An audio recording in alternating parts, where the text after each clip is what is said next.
मोदी सरकार और संरक्षणवादियों के हमले में भारत के मूल निवासी, भारत के आदिवासी यानी मूल निवासी और जनजातीय लोग मोदी सरकार और संरक्षणवादियों के हमले में हैं। वे अपने जीवन, भूमि और अस्तित्व के लिए खतरों का सामना कर रहे हैं। 2019 में भारत के सर्वोच्च न्यायालय ने 8 मिलियन लोगों को बेदखल करने का आदेश जारी किया। उसी समय प्रधानमंत्री नरेंद्र मोदी की सरकार ने कठोर वन कानूनों को लागू करने की कोशिश की, जो वन रक्षकों को दंड के बिना लोगों को गोली मारने की अनुमति देगा और जो महत्वपूर्ण वन अधिकार अधिनियम को घातक रूप से कमजोर करता है। मोदी सरकार नागरिकों के राष्ट्रीय रजिस्टर की भी योजना बना रही है। धर्म के आधार पर भेदभाव करने वाले कानून के साथ ये मिलकर आदिवासियों को राज्य विहीन बनाने का जोखिम उठाते हैं और विधायी नरसंहार के बराबर हैं। कानूनों और नीतियों के माध्यम से आदिवासी लोगों को खत्म करने का प्रयास। यह कोई आश्चर्य की बात नहीं है कि मोदी राष्ट्रपति बोल्सोनारो के साथ अपने संबंधों को मजबूत कर रहे हैं। दोनों ऐसी नीतियां लागू कर रहे हैं जो मूल निवासियों के लिए विनाशकारी हैं। ब्राजील और भारत दोनों में स्वदेशी लोगों पर हमला हो रहा है, लेकिन वे दृढ़ता से विरोध कर रहे हैं और उन्हें अधिक से अधिक लोगों की जरूरत है जो उनके साथ खड़े हों।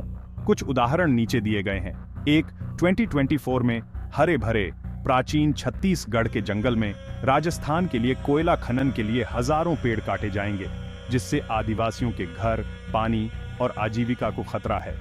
हसदेव आंदोलन भारत के छत्तीसगढ़ के हसदेव जंगल में कोयला खनन के खिलाफ एक विरोध प्रदर्शन है। विरोध प्रदर्शन का नेतृत्व कार्यकर्ताओं और आदिवासी लोगों द्वारा किया जाता है, जो पर्यावरण, उनकी आजीविका और उनकी पैतृक भूमि पर खनन के प्रभाव के बारे में चिंतित हैं। 2, दक्षिणपंथी भारतीय जनता पार्टी भाजपा के नेतृत्व वाली गोवा की सरकार पर पिछले साल अप्रैल में अनुचित जल्दबाजी में परियोजनाओं को मंजूरी देने का आरोप है। कथित तौर पर गांव के स्थानीय लोगों से परामर्श किए बिना या उचित प्रक्रिया का पालन किए बिना राज्य सरकार ने गोवा के पश्चिमी घाटों में संरक्षित क्षेत्रों से होकर गुजरने वाली 3 बुनियादी ढांचा परियोजनाओं को मंजूरी दी है। ये परियोजनाएं रेलवे लाइनों की दोहरीकरण, NH4A राजमार्ग का चौड़ीकरण और 400 केवी बिजली ट्रांसमिशन लाइन बिछाना, भगवान महावीर वन्यजीव अभयारण्य और मोलेम राष्ट्रीय उद्यान से होकर गुजरने वाली हैं। 3, गोवा के अंदरूनी इलाकों संगुएम और क्यूपेम उप जिलों के किसान जुलाई 2022 से प्रस्तावित भारतीय प्रौद्योगिकी संस्थान IIT परिसर के खिलाफ विरोध प्रदर्शन कर रहे हैं। परिसर के लिए निर्धारित स्थल एक घने जंगल वाली पहाड़ी है, जो आसपास के खेत और बाग के मैदानों के बीच में स्थित है, जो सिंचाई नहरों और लिफ्ट सिंचाई योजनाओं से घिरा हुआ है। राज्य सरकार का दावा है कि इस स्थल से किसानों और फसल उत्पादन को विस्थापित नहीं किया जाएगा। 4, 2022 में कच्छ और गुजरात के अन्य हिस्सों में आदिवासियों ने कई परियोजनाओं का विरोध किया है, जिसमें पार तापी नर्मदा नदी लिंक परियोजना और वन भूमि पर पवन चक्कियों का निर्माण शामिल है। आदिवासी नेता तर्क दे रहे हैं कि परियोजना की DPR के अनुसार डांग जिले के 37 गांव डूब जाएंगे और 50,000 से अधिक लोग विस्थापित होंगे। 5, 2021 में आदिवासियों ने दक्षिण गुजरात में वेदांता के जिंक स्मेल्टर प्लांट का विरोध किया। आदिवासियों का आरोप है कि स्मेल्टर की योजना उनकी अनुमति के बिना बनाई गई है। सोनगढ़ में 80% से अधिक निवासी गामित, चौधरी और वसावा आदिवासी समुदायों के हैं, जो आजीविका के लिए कृषि और पशुपालन पर निर्भर हैं। उनका कहना है कि यह परियोजना उनके स्वास्थ्य, पर्यावरण और आजीविका को बुरी तरह प्रभावित करेगी। यह कोई आश्चर्य की बात नहीं है कि मोदी राष्ट्रपति बोल्सोनारो के साथ अपने संबंधों को मजबूत कर रहे हैं। दोनों ऐसी नीतियां लागू कर रहे हैं जो मूल निवासियों के लिए विनाशकारी हैं। ब्राजील और भारत दोनों में स्वदेशी लोगों पर हमला हो रहा है, लेकिन वे दृढ़ता से विरोध कर रहे हैं और उन्हें अधिक से अधिक लोगों की जरूरत है जो उनके साथ खड़े हों। कुछ उदाहरण नीचे दिए गए हैं। पहला, 2024 में हरे भरे प्राचीन छत्तीसगढ़ के जंगल में राजस्थान के लिए कोयला खनन के लिए हजारों पेड़ काटे जाएंगे, जिससे आदिवासियों के घर, पानी, आजीविका को खतरा है। हसदेव आंदोलन भारत के छत्तीसगढ़ के हसदेव जंगल में कोयला खनन के खिलाफ एक विरोध प्रदर्शन है। विरोध प्रदर्शन का नेतृत्व कार्यकर्ताओं और आदिवासी लोगों द्वारा किया जाता है, जो पर्यावरण, उनकी आजीविका और उनकी पैतृक भूमि पर खनन के प्रभाव के बारे में चिंतित हैं। दूसरा, दक्षिणपंथी भारतीय जनता पार्टी भाजपा के नेतृत्व वाली गोवा की सरकार पर पिछले साल अप्रैल में अनुचित जल्दबाजी में परियोजनाओं को मंजूरी देने का आरोप है, कथित तौर पर गांव के स्थानीय लोगों से परामर्श किए बिना या उचित प्रक्रिया का पालन किए बिना। राज्य सरकार ने गोवा के पश्चिमी घाटों में संरक्षित क्षेत्रों से होकर गुजरने वाली 3 बुनियादी ढांचा परियोजनाओं को मंजूरी दी है। ये परियोजनाएं रेलवे लाइनों की दोहरीकरण, NH राजमार्ग का चौड़ीकरण और 400 kV बिजली ट्रांसमिशन लाइन बिछाना, भगवान महावीर वन्यजीव अभयारण्य और मोलेम राष्ट्रीय उद्यान से होकर गुजरने वाली हैं। तीसरा, गोवा के अंदरूनी इलाकों संगवेम और क्यूपेम उपजिलों के किसान जुलाई 2022 से प्रस्तावित भारतीय प्रौद्योगिकी संस्थान IIT परिसर के खिलाफ विरोध प्रदर्शन कर रहे हैं।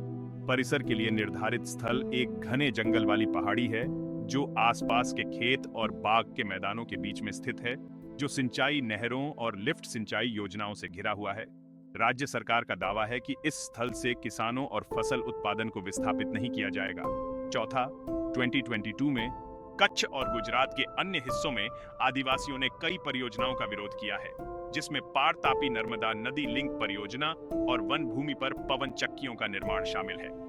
आदिवासी नेता तर्क दे रहे हैं कि परियोजना की DPR के अनुसार डांग जिले के 37 गांव डूब जाएंगे और 50,000 से अधिक लोग विस्थापित होंगे। पांचवां, 2021 में आदिवासियों ने दक्षिण गुजरात में वेदांता के जिंक स्मेल्टर प्लांट का विरोध किया। आदिवासियों का आरोप है कि स्मेल्टर की योजना उनकी अनुमति के बिना बनाई गई है। सोनगढ़ में 80% से अधिक निवासी गामित, चौधरी और वसावा आदिवासी समुदायों के हैं, जो आजीविका के लिए कृषि और पशुपालन पर निर्भर हैं। उनका कहना है कि यह परियोजना उनके स्वास्थ्य, पर्यावरण और आजीविका को बुरी तरह प्रभावित करेगी। यह कोई आश्चर्य की बात नहीं है कि मोदी राष्ट्रपति बोल्सोनारो के साथ अपने संबंधों को मजबूत कर रहे हैं। दोनों ऐसी नीतियां लागू कर रहे हैं जो मूल निवासियों के लिए विनाशकारी हैं। ब्राजील और भारत दोनों में स्वदेशी लोगों पर हमला हो रहा है, लेकिन वे दृढ़ता से विरोध कर रहे हैं और उन्हें अधिक से अधिक लोगों की जरूरत है जो उनके साथ खड़े हों। कुछ उदाहरण नीचे दिए गए हैं। पहला, 2024 में हरे भरे प्राचीन छत्तीसगढ़ के जंगल में राजस्थान के लिए कोयला खनन के लिए हजारों पेड़ काटे जाएंगे, जिससे आदिवासियों के घर, पानी, आजीविका को खतरा है। हसदेव आंदोलन भारत के छत्तीसगढ़ के हसदेव जंगल में कोयला खनन के खिलाफ एक विरोध प्रदर्शन है। विरोध प्रदर्शन का नेतृत्व कार्यकर्ताओं और आदिवासी लोगों द्वारा किया जाता है, जो पर्यावरण, उनकी आजीविका और उनकी पैतृक भूमि पर खनन के प्रभाव के बारे में चिंतित हैं। दूसरा, दक्षिणपंथी भारतीय जनता पार्टी भाजपा के नेतृत्व वाली गोवा की सरकार पर पिछले साल अप्रैल में अनुचित जल्दबाजी में परियोजनाओं को मंजूरी देने का आरोप है, कथित तौर पर गांव के स्थानीय लोगों से परामर्श किए बिना या उचित प्रक्रिया का पालन किए बिना। राज्य सरकार ने गोवा के पश्चिमी घाटों में संरक्षित क्षेत्रों से होकर गुजरने वाली 3 बुनियादी ढांचा परियोजनाओं को मंजूरी दी है। ये परियोजनाएं रेलवे लाइनों की दोहरीकरण, NH राजमार्ग का चौड़ीकरण और 400 kV बिजली ट्रांसमिशन लाइन बिछाना, भगवान महावीर वन्यजीव अभयारण्य और मोलेम राष्ट्रीय उद्यान से होकर गुजरने वाली है।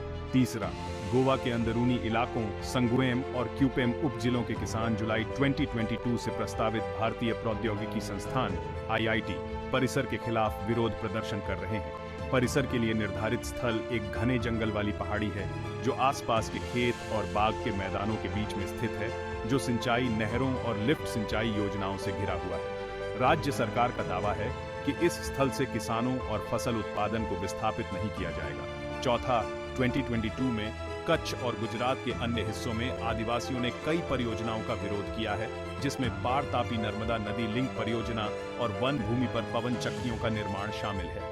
आदिवासी नेता तर्क दे रहे हैं कि परियोजना की DPR के अनुसार डांग जिले के 37 गांव डूब जाएंगे और 50,000 से अधिक लोग विस्थापित होंगे। पांचवां, 2021 में आदिवासियों ने दक्षिण गुजरात में वेदांता के जिंक स्मेल्टर प्लांट का विरोध किया। आदिवासियों का आरोप है कि स्मेल्टर की योजना उनकी अनुमति के बिना बनाई गई है। सोनगढ़ में 80% से अधिक निवासी गामित, चौधरी और वसावा आदिवासी समुदायों के हैं, जो आजीविका के लिए कृषि और पशुपालन पर निर्भर हैं। उनका कहना है कि यह परियोजना उनके स्वास्थ्य, पर्यावरण और आजीविका को बुरी तरह प्रभावित करेगी।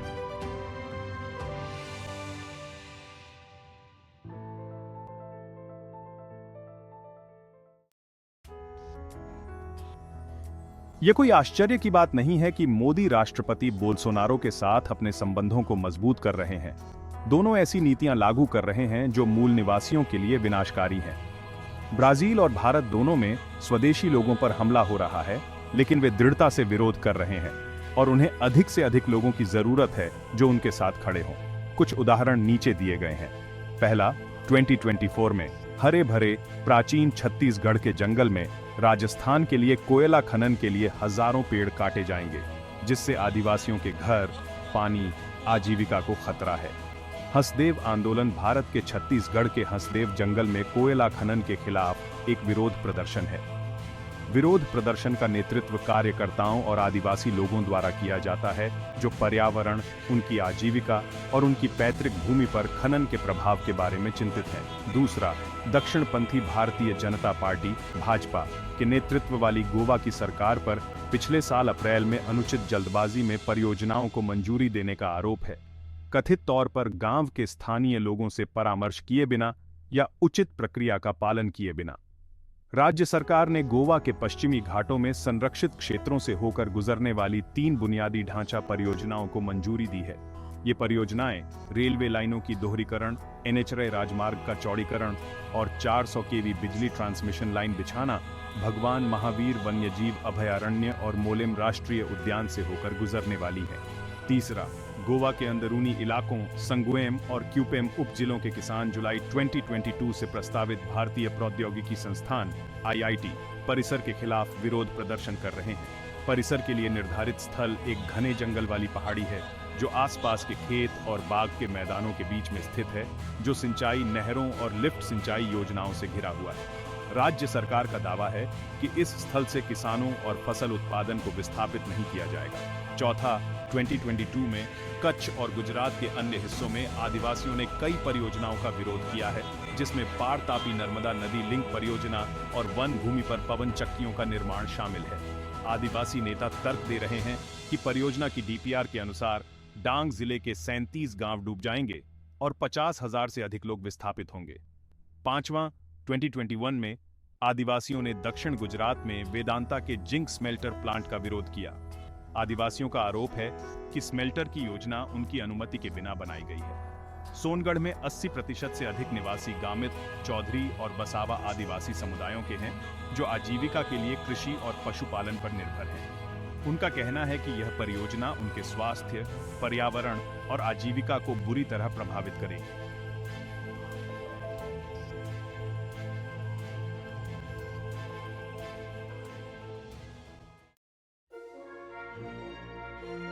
यह कोई आश्चर्य की बात नहीं है कि मोदी राष्ट्रपति बोल्सोनारो के साथ अपने संबंधों को मजबूत कर रहे हैं।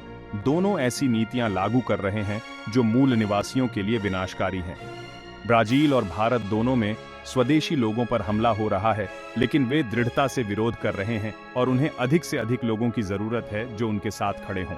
कुछ उदाहरण नीचे दिए गए हैं। पहला, 2024 में हरे भरे प्राचीन छत्तीसगढ़ के जंगल में राजस्थान के लिए कोयला खनन के लिए हजारों पेड़ काटे जाएंगे, जिससे आदिवासियों के घर, पानी, आजीविका को खतरा है। हसदेव आंदोलन भारत के छत्तीसगढ़ के हसदेव जंगल में कोयला खनन के खिलाफ एक विरोध प्रदर्शन है। विरोध प्रदर्शन का नेतृत्व कार्यकर्ताओं और आदिवासी लोगों द्वारा किया जाता है, जो पर्यावरण, उनकी आजीविका और उनकी पैतृक भूमि पर खनन के प्रभाव के बारे में चिंतित हैं। दूसरा, दक्षिणपंथी भारतीय जनता पार्टी भाजपा के नेतृत्व वाली गोवा की सरकार पर पिछले साल अप्रैल में अनुचित जल्दबाजी में परियोजनाओं को मंजूरी देने का आरोप है। कथित तौर पर गांव के स्थानीय लोगों से परामर्श किए बिना या उचित प्रक्रिया का पालन किए बिना। राज्य सरकार ने गोवा के पश्चिमी घाटों में संरक्षित क्षेत्रों से होकर गुजरने वाली 3 बुनियादी ढांचा परियोजनाओं को मंजूरी दी है। ये परियोजनाएं रेलवे लाइनों की दोहरीकरण, NH राजमार्ग का चौड़ीकरण और 400 kV बिजली ट्रांसमिशन लाइन बिछाना भगवान महावीर वन्यजीव अभयारण्य और मोलेम राष्ट्रीय उद्यान से होकर गुजरने वाली है।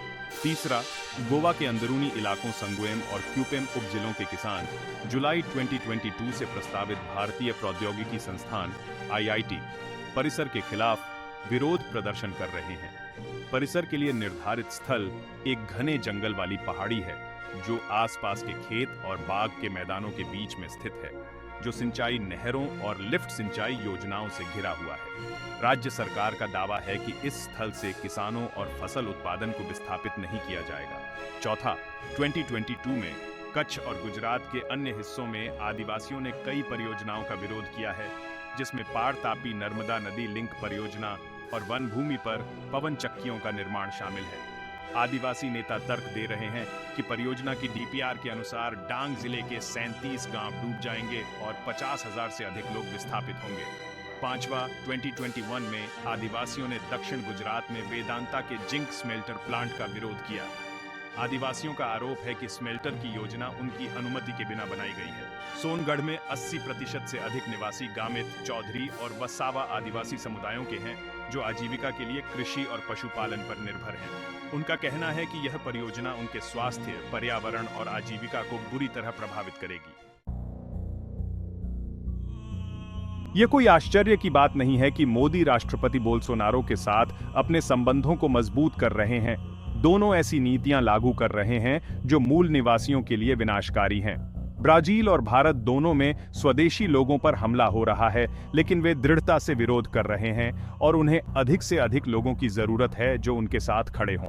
कुछ उदाहरण नीचे दिए गए हैं। पहला, 2024 में हरे भरे प्राचीन छत्तीसगढ़ के जंगल में राजस्थान के लिए कोयला खनन के लिए हजारों पेड़ काटे जाएंगे, जिससे आदिवासियों के घर, पानी, आजीविका को खतरा है।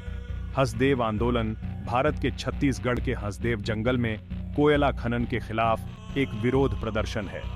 विरोध प्रदर्शन का नेतृत्व कार्यकर्ताओं और आदिवासी लोगों द्वारा किया जाता है, जो पर्यावरण, उनकी आजीविका और उनकी पैतृक भूमि पर खनन के प्रभाव के बारे में चिंतित हैं। दूसरा, दक्षिणपंथी भारतीय जनता पार्टी भाजपा के नेतृत्व वाली गोवा की सरकार पर पिछले साल अप्रैल में अनुचित जल्दबाजी में परियोजनाओं को मंजूरी देने का आरोप है, कथित तौर पर गांव के स्थानीय लोगों से परामर्श किए बिना या उचित प्रक्रिया का पालन किए बिना।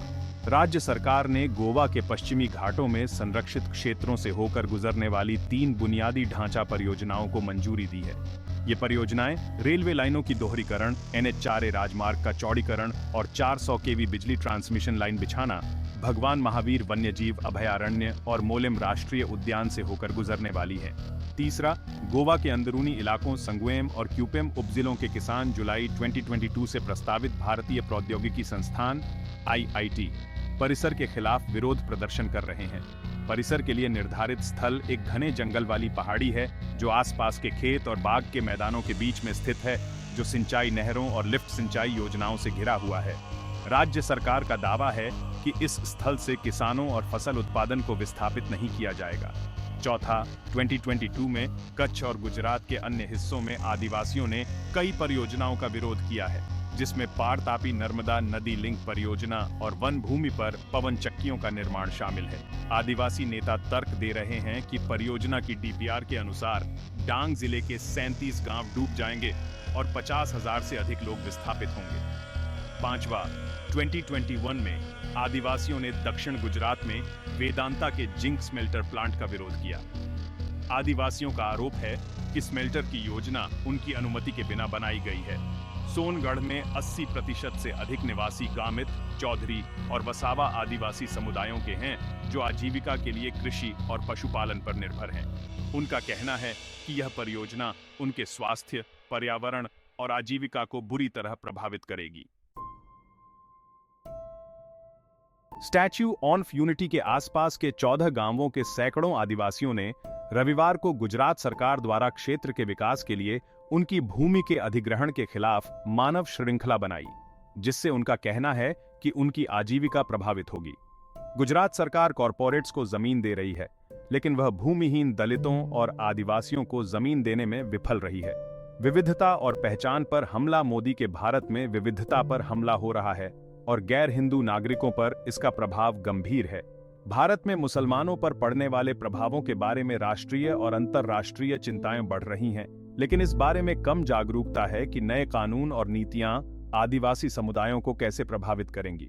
विविधता को दबाने के उपकरण। हाल ही में नागरिकता संशोधन अधिनियम ने पूरे भारत में व्यापक विरोध प्रदर्शन किया है, क्योंकि यह धर्म के आधार पर भेदभावपूर्ण है और एक धर्मनिरपेक्ष राष्ट्र के रूप में भारत के संविधान की भावना का उल्लंघन है। इस अधिनियम को पूरे देश में लागू किए जाने वाले राष्ट्रीय नागरिक रजिस्टर के प्रस्ताव के साथ जोड़ा गया है। अगर ऐसा होता है तो जो लोग सही दस्तावेजों के साथ अपनी नागरिकता साबित करने में असमर्थ हैं, उन्हें राज्य विहीन घोषित किया जा सकता है और उन्हें हिरासत केंद्रों में भेजा जा सकता है। स्टैच्यू ऑफ यूनिटी के आसपास के 14 गांवों के सैकड़ों आदिवासियों ने रविवार को गुजरात सरकार द्वारा क्षेत्र के विकास के लिए उनकी भूमि के अधिग्रहण के खिलाफ मानव श्रृंखला बनाई, जिससे उनका कहना है कि उनकी आजीविका प्रभावित होगी। गुजरात सरकार कॉरपोरेट्स को जमीन दे रही है, लेकिन वह भूमिहीन दलितों और आदिवासियों को जमीन देने में विफल रही है। मोदी के भारत में विविधता पर हमला हो रहा है और गैर हिंदू नागरिकों पर इसका प्रभाव गंभीर है। भारत में मुसलमानों पर पड़ने वाले प्रभावों के बारे में राष्ट्रीय और अंतर्राष्ट्रीय चिंताएं बढ़ रही हैं, लेकिन इस बारे में कम जागरूकता है कि नए कानून और नीतियां आदिवासी समुदायों को कैसे प्रभावित करेंगी। हाल ही में नागरिकता संशोधन अधिनियम ने पूरे भारत में व्यापक विरोध प्रदर्शन किया है, क्योंकि यह धर्म के आधार पर भेदभावपूर्ण है और एक धर्मनिरपेक्ष राष्ट्र के रूप में भारत के संविधान की भावना का उल्लंघन है। इस अधिनियम को पूरे देश में लागू किए जाने वाले राष्ट्रीय नागरिक रजिस्टर के प्रस्ताव के साथ जोड़ा गया है।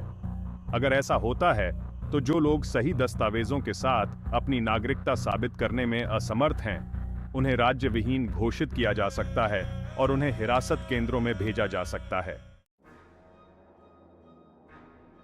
एनआरसी का पायलट प्रोजेक्ट असम में शुरू किया गया है, जहां सरकार पहले से ही उन लगभग 2 मिलियन लोगों को हिरासत में रखने के लिए बड़े केंद्र बना रही है जो एनआरसी सूची में शामिल नहीं हो पाए हैं। आदिवासियों पर प्रभाव। पूरे भारत में आदिवासी लोगों को संरक्षण और औद्योगिक परियोजनाओं के लिए बेदखल किए जाने का खामियाजा भुगतना पड़ा है। कई लोगों के पास अपनी पहचान साबित करने के लिए आवश्यक दस्तावेज नहीं है। सीए एनआरसी का आदिवासियों पर भयानक प्रभाव पड़ेगा। आदिवासियों को उनकी नागरिकता से वंचित किया जाएगा, उन्हें हिरासत शिविरों में हिरासत में रखा जाएगा और घुसपैठियों को उनकी भूमि और क्षेत्रों में पुनर्वासित किया जाएगा। यह अस्वीकार्य है। आदिवासी देश के पहले निवासी हैं, उन्हें सीए एनआरसी से बाहर रखा जाना चाहिए और उनकी भूमि, क्षेत्रों और संसाधनों की रक्षा की जानी चाहिए। ग्लैडसन डुंगडुंग, आदिवासी कार्यकर्ता और लेखक। नागरिकता संशोधन अधिनियम में कहा गया है कि नागरिकता धर्म के आधार पर दी जाएगी और लोगों को यह बताना होगा कि उनका धर्म क्या है।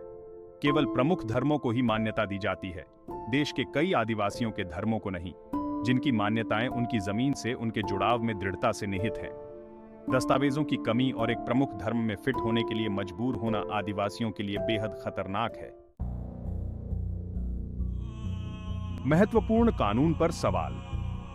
भारत के आदिवासी लोगों के लिए वन अधिकार अधिनियम एक महत्वपूर्ण कानून है जो उनके जंगलों का उपयोग, सुरक्षा और प्रबंधन करने के व्यक्तिगत और सामूहिक अधिकारों को मान्यता देता है। इसे भारत के पारंपरिक वनवासियों के साथ ऐतिहासिक अन्याय को दूर करने के लिए बनाया गया था, लेकिन मोदी सरकार, वनपालों और संरक्षणवादियों द्वारा लगातार इसे कमतर आंका जा रहा है, जबकि इस बात के बढ़ते प्रमाण हैं कि आदिवासी लोग सबसे अच्छे संरक्षणवादी हैं। 8 मिलियन लोगों की सामूहिक बेदखली का आदेश। वन अधिकार अधिनियम का विरोध करने वाले संरक्षणवादियों द्वारा लाए गए एक मामले में फरवरी 2019 में भारत के सर्वोच्च न्यायालय ने 8 मिलियन आदिवासी लोगों और अन्य पारंपरिक वनवासियों को बेदखल करने का आदेश दिया। हम स्पष्ट रूप से सर्वोच्च न्यायालय से इस प्रतिगामी जनविरोधी आदेश का पुनर्मूल्यांकन करने की अपील करते हैं, जो लाखों आदिवासियों और अन्य पारंपरिक वनवासियों को सड़कों पर ला देगा। राष्ट्रीय आदिवासी गठबंधन (एनआईए) के राष्ट्रीय संयोजक वीएस रॉय डेविड ने कहा, आदिवासी लोगों के अधिकारों के प्रति अपनी अवमानना का प्रदर्शन करते हुए भारत सरकार के जनजातीय मामलों के मंत्रालय ने अपने स्वयं के कानून का बचाव करने के लिए अदालत की सुनवाई में भी भाग नहीं लिया। तीव्र राजनीतिक दबाव के बाद ही सरकार ने कुछ कार्रवाई की और बेदखली के आदेश को निलंबित कर दिया। मामले पर अगली सुप्रीम कोर्ट की सुनवाई आसन्न है। सामूहिक बेदखली का खतरा अभी भी लाखों लोगों पर मंडरा रहा है। वन कानूनों में खतरनाक बदलाव। 2019 में भारत के औपनिवेशिक वन कानून में एक गुप्त संशोधन का मसौदा प्रेस में लीक हो गया था, जो भारत के जंगलों को एक आभासी पुलिस राज्य में बदल देगा। इसे वरिष्ठ वन अधिकारियों और WWF इंडिया के महासचिव द्वारा तैयार किया गया था। इससे वन रक्षकों को आश्चर्यजनक अर्ध न्यायिक शक्तियां मिल जाती, जो बिना किसी दंड के आदिवासी लोगों को गोली मार सकते थे और वनवासियों को बेदखल करने के बाद वन भूमि को निजी कंपनियों को सौंप सकते थे। इसके लीक होने के 8 महीने बाद राष्ट्रीय और अंतर्राष्ट्रीय विरोध के बाद भारत सरकार ने कानून में प्रस्तावित बदलावों को वापस ले लिया। अय्यर ने कहा, मोदी सरकार ने ऐतिहासिक भूमि अधिग्रहण अधिनियम को और कमजोर करने की धमकी दी है, जिसके लिए उन्होंने खुद 1 साल पहले मतदान किया था, और पर्यावरण संरक्षण अधिनियम, वन्यजीव संरक्षण अधिनियम, वन संरक्षण अधिनियम और जल एवं वायु प्रदूषण अधिनियम के दायरे में आने वाले पर्यावरण संरक्षण कानूनों की पूरी श्रृंखला को कमजोर करने के उद्देश्य से संशोधन किया है, जबकि अत्यधिक भेदभावपूर्ण औपनिवेशिक कानून को बरकरार रखा है, जो अपने वर्तमान स्वरूप में सभी वन अधिनियमों की जननी है। भारतीय वन अधिनियम 1927, अय्यर ने कहा, वन अधिकार अधिनियम को कमजोर करना। वन अधिकार अधिनियम FRA के 2006 के मानदंडों को कमजोर करने के अपने प्रयास में पर्यावरण, वन और जलवायु परिवर्तन मंत्रालय MoE-EFCC ने 13 दिसंबर 1930 के बाद वनों के रूप में वर्गीकृत वृक्षारोपण की मांग करने वाली परियोजनाओं को, जिनमें हाल की जनगणना के अनुसार कोई आदिवासी आबादी नहीं है, अनुसूचित जनजातियों और अन्य पारंपरिक वनवासियों के वन अधिकारों की मान्यता और निहित करने की प्रक्रिया की शुरुआत और पूर्णता की आवश्यकताओं से छूट दी है। मंत्रालय के हालिया आदेश ने जिला प्रशासनिक अधिकारियों को इन मामलों में अपने स्तर पर भूमि रूपांतरण प्रस्तावों को मंजूरी देने का अधिकार दिया है। इस प्रकार देश भर के अधिकांश जंगलों को बिना किसी परेशानी के निगमों को सौंपा जा सकता है, क्योंकि वर्तमान में वन विभाग की विभिन्न कार्य योजनाओं के तहत संचालित अधिकांश खड़े वृक्षारोपण इस कट ऑन ऑफ तिथि 1930 के बाद उभरे हैं। ऐसा all India forum on off forest movements AIFFM के सौमित्र घोष का कहना है ना। ग्राम परिषदों को कमजोर करना। 28 अक्टूबर 2014 को जारी किए गए MoE-EFCC के आदेश ने 2006 के वन अधिकार अधिनियम में उस विशिष्ट प्रावधान को खारिज कर दिया, जो वन भूमि का अधिग्रहण करने और औद्योगिक या किसी अन्य गैर वन गतिविधि के लिए वनों को साफ करने से पहले ग्राम सभाओं की पूर्व सूचित सहमति मांगता है। एमनेस्टी इंटरनेशनल के भारत अध्याय का कहना है कि मंत्रालय ने खनन और अन्य बुनियादी ढांचा परियोजनाओं से प्रभावित समुदायों के साथ सार्वजनिक परामर्श के लिए खंडों को भी कमजोर कर दिया है और आदिवासी समुदायों की स्वतंत्र, पूर्व और सूचित सहमति को अनिवार्य करने वाले प्रावधानों को कमजोर करने की कोशिश की है। अपने मूल रूप में स्वदेशी आदिवासी समुदायों और गैर आदिवासी वनवासियों के वन भूमि पर अधिकारों को मान्यता देते हुए FRA समुदायों को यह प्रमाणित करने का अधिकार देता है कि किसी आगामी परियोजना द्वारा उनके अधिकारों का उल्लंघन नहीं किया जाएगा। Greenwashing. Green credit programme की शुरुआत करके सरकार ने उद्योगों और खदानों को सदियों पुराने जंगलों को नष्ट करने में सक्षम बनाया है, जिससे उन्हें तथाकथित क्षयग्रस्त भूमि पार्सल में वृक्षारोपण करने की अनुमति मिल गई है।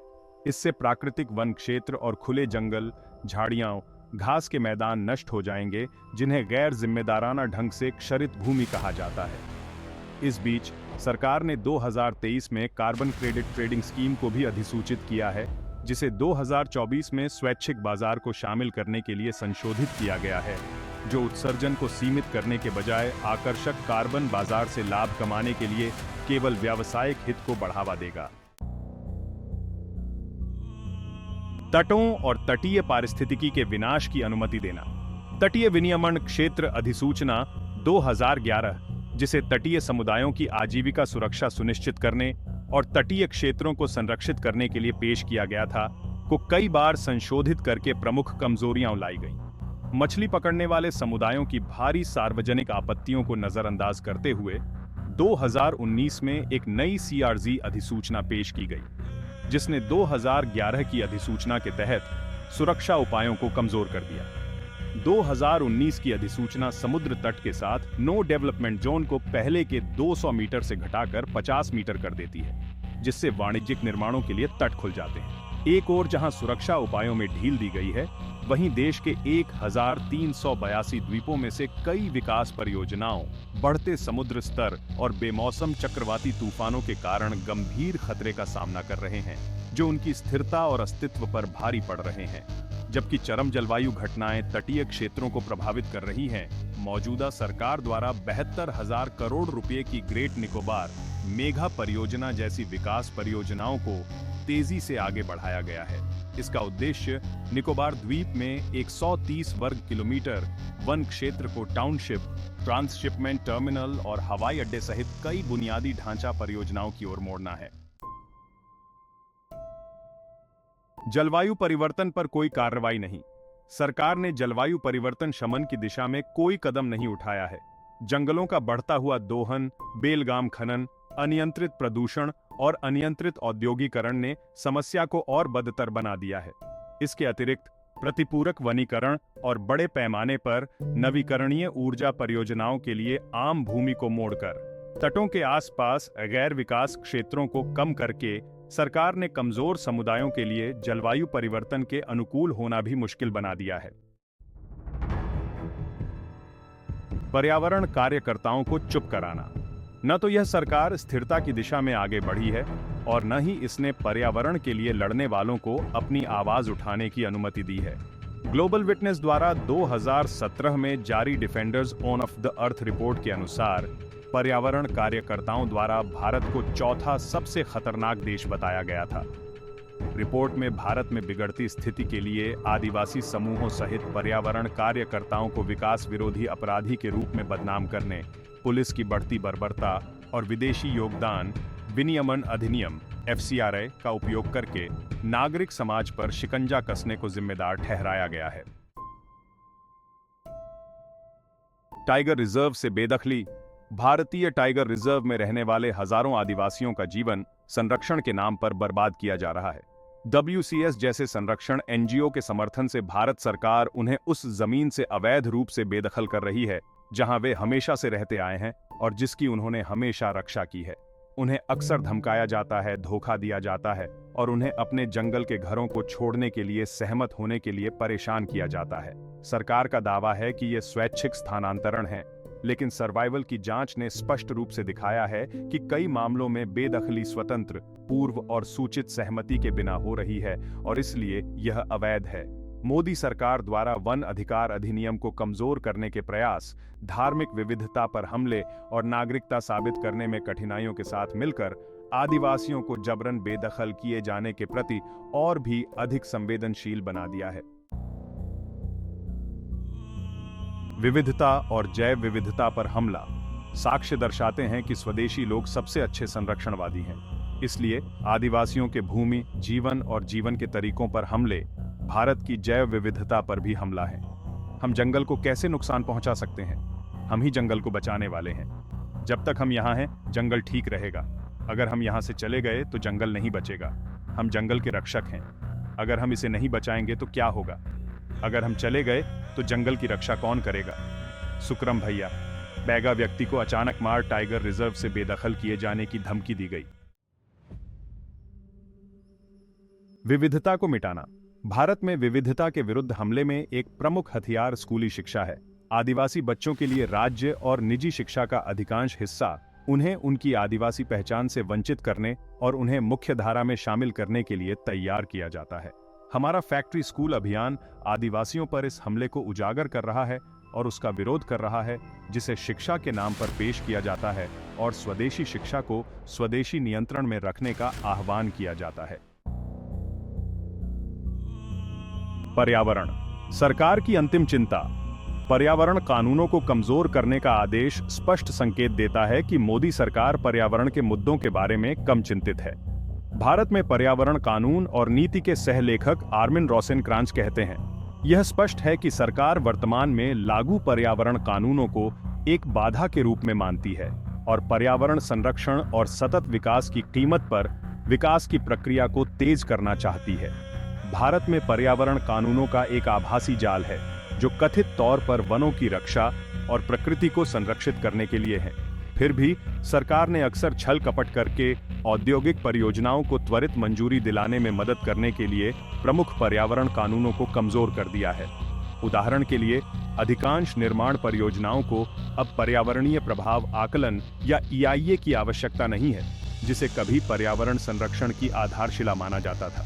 हाल ही में पर्यावरण मंत्रालय ने रेल मंत्रालय के साथ मिलकर फैसला किया कि 1980 के पहले भारतीय रेलवे के स्वामित्व वाली भूमि पर वन संरक्षण अधिनियम या FCA 1980 लागू नहीं होगा, यदि इसका उपयोग पटरियों को दोहरीकरण या गेज परिवर्तन परियोजनाओं के लिए किया जाता है। हाल ही में मंजूरी दी गई रेलवे विस्तार परियोजनाएं भारत के बाघ अभयारण्यों और राष्ट्रीय उद्यानों को विभाजित कर देंगी, जिससे जानवरों की आवाजाही में बाधा आएगी और मानव पशु संघर्ष बढ़ेगा। पिछले 5 वर्षों में ही 49 हाथियों की मौत ट्रेनों की चपेट में आने से हुई है। पर्यावरण, वन और जलवायु परिवर्तन मंत्रालय की नियम पुस्तिका के अनुसार 100 किलोमीटर तक की किसी भी सड़क परियोजना के लिए पर्यावरण प्रभाव आकलन EIA की आवश्यकता नहीं होती है। इस नियम को दरकिनार करने के लिए बस 53 खंडों में विभाजित किया गया है। इस परियोजना के लिए करीब 50,000 पर्णपाती और शंकुधारी पेड़ काटे गए हैं। पर्यावरण कार्यकर्ता और सुप्रीम कोर्ट के वकील संजय पारीक स्पष्ट हैं। वे कहते हैं, वन अधिनियम के अनुसार 1980 के बाद कोई भी नई पहल, चाहे वह खनन हो या वन भूमि पर निर्माण, के लिए पूर्व मंजूरी की आवश्यकता होती है। इस कानून को दरकिनार नहीं किया जा सकता। पारीक ने 4 धाम मार्ग पर सड़क विस्तार के खिलाफ राष्ट्रीय हरित अधिकरण में याचिका दायर की है। हालांकि शुक्रवार को सुप्रीम कोर्ट ने 4 धाम राजमार्ग परियोजना को मंजूरी दे दी। साथ ही पर्यावरणीय नुकसान को कम करने के लिए कदम सुझाने के लिए एक नया पैनल गठित किया। पिछले 4 वर्षों में भारत में बाघों की आबादी करीब 4000 हो गई है। जाहिर तौर पर अधिकारी इस तथ्य को भूल गए हैं कि बाघों की आबादी केवल उनके आवास के सख्त सीमांकन और लकीरों की कड़ी निगरानी के कारण ही बढ़ी है। पर्यावरण राज्य मंत्री महेश शर्मा ने दिसंबर 2018 में लोकसभा को बताया कि डाइवर्ट की गई वन भूमि का 62% केवल 3 राज्यों मध्य प्रदेश, तेलंगाना और ओडिशा में था। इन चौंकाने वाले तथ्यों के बावजूद, जिसमें सरकार स्वीकार करती है कि वृक्ष आवरण में तेज गिरावट आई है, MoEFCC ने भारत वन स्थिति रिपोर्ट ISFR 2017 जारी की, जिसमें दिखाया गया कि 2015 के बाद से 2 वर्षों में वन और वृक्ष आवरण 1% या 8021 वर्ग किमी बढ़ा है। इस प्रकार यह दावा किया जाता है कि भारत के भौगोलिक क्षेत्र का लगभग 24% वन आवरण बढ़ गया। ISFR कुल भूमि को 1 हेक्टेयर के भूखंडों 100 मीटर गुणा 100 मीटर में तोड़कर और उनके उपग्रह चित्रों की जांच करके इस निष्कर्ष पर पहुंचा।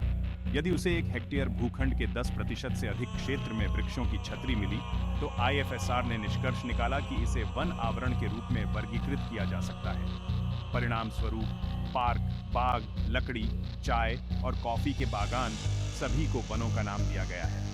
इसलिए पर्यावरणविद और वैज्ञानिक ISFR रिपोर्ट को सांख्यिकीय बाजीगरी से अधिक कुछ नहीं मानते। पर्यावरण सहायता समूह के एक ट्रस्टी लियो साल्दाना का मानना है कि वनों की कटाई का कोई औचित्य नहीं है। वे कहते हैं, पुराने जंगल लाखों साल पुराने हैं और उन्हें कभी भी बदला नहीं जा सकता। वे तभी पुनर्जीवित हो सकते हैं जब उन क्षेत्रों को अछूता रखा जाए। MoEFCC प्रतिपूरक वन रोपण को बढ़ावा दे रहा है। वे इस बात पर जोर देते हैं कि पेड़ लगाने से किसी तरह हमारे वनों के नुकसान की भरपाई हो जाएगी, जबकि उन्हें एहसास नहीं है कि यह केवल पेड़ों का नुकसान नहीं है, बल्कि एक संपूर्ण पारिस्थितिकी तंत्र का पतन है जो लाखों वर्षों में विकसित हुआ है और जिसकी भरपाई नहीं की जा सकती। इसके अलावा वन रोपण की पूरी प्रक्रिया गंभीर रूप से दोषपूर्ण है और अक्सर एक नौटंकी से अधिक कुछ नहीं है। सरकारी आंकड़ों के अनुसार 1980 से अब तक साफ किए गए 14,000 वर्ग किलोमीटर वनों में से लगभग 6,800 वर्ग किलोमीटर वन रोपण किया गया है, जबकि इस उद्देश्य के लिए निर्धारित धनराशि का मात्र 6% ही इस उद्देश्य के लिए इस्तेमाल किया गया है। फिर से अप्रैल 2016 में MoEFCC ने संसद को सूचित किया कि वनों के विनाश के प्रभाव के नुकसान को समय के साथ कम करने के लिए प्रतिपूरक वन रोपण किया जा रहा है। समस्या यह है कि प्रतिपूरक वन रोपण राज्य सरकारों द्वारा किया जाना है, नियंत्रक और महालेखा परीक्षक ने कई अवसरों पर पाया है कि वनरोपण के लिए निर्धारित धन का उपयोग सांस्कृतिक गतिविधियों के लिए किया गया है या संबंधित विभागों द्वारा कंप्यूटर, वाहन, फर्नीचर और लैपटॉप खरीदने के लिए किया गया है। 2013 में सीएजी ने प्रतिपूरक वनरोपण प्रबंधन और योजना प्राधिकरण कैंपे पर अपनी रिपोर्ट में पाया कि 17 राज्यों ने कैंपा दिशा निर्देशों का उल्लंघन करते हुए गैर वाणिज्यिक उद्देश्यों पर लगभग 52 करोड़ रुपए खर्च किए थे। मामले को बदतर बनाने के लिए जंगलों के तेजी से विनाश ने गर्मी के प्रकोप को बढ़ा दिया है और वर्षा जल का दोहन करने की क्षमता को कम कर दिया है। दिल्ली में जवाहरलाल नेहरू विश्वविद्यालय जेएनयू में जल मुद्दों पर काम करने वाले भौतिक विज्ञानी विक्रम सोनी कहते हैं, जंगल एक बेहतरीन स्पंज की तरह काम करते हैं। वे अपने पत्तों से बाष्पोत्सर्जन के कारण पानी को रोकते हैं और इस प्रक्रिया में आर्द्रता को नियंत्रित करते हैं। वे सूक्ष्म जलवायु को भी बदलते हैं क्योंकि वे जहां कहीं भी होते हैं वहां अधिक वर्षा उत्पन्न करने में मदद करते हैं। उन्होंने कहा, चीन ने इसे महसूस किया है। ये जंगलों को पुनर्जीवित करने के लिए अरबों डॉलर खर्च कर रहा है। हमारे पास केवल 8% अच्छे जंगल बचे हैं, जबकि 70% अब क्षयग्रस्त श्रेणी में आते हैं। वनों की कटाई का प्रभाव खुद ही बोल रहा है। उपग्रह चित्रों पर आधारित आईएसआरओ के एक अध्ययन से पता चला है कि भारत का 32% से अधिक भूभाग क्षरण से प्रभावित है, जिसमें रेगिस्तानीकरण एक बड़ा हिस्सा है। गोवा, जो नदियों से समृद्ध राज्य है, में 50% भूमि रेगिस्तानीकरण का सामना कर रही है, क्योंकि इसके जंगलों को तेजी से काटा गया है। जम्मू कश्मीर, झारखंड और ओडिशा में भी यही हो रहा है। इस प्रकार भारत चीन के विपरीत काम कर रहा है। हमारा पड़ोसी अपने जंगलों को फिर से उगाने की कोशिश कर रहा है ताकि अपनी खराब हो चुकी मिट्टी को फिर से उपजाऊ बनाया जा सके, जबकि भारत अपनी उपजाऊ भूमि को रेगिस्तान में बदल रहा है। ये सरकार की नीतियां ही हैं जो भारत के पर्यावरण और जंगलों पर भारी पड़ रही हैं।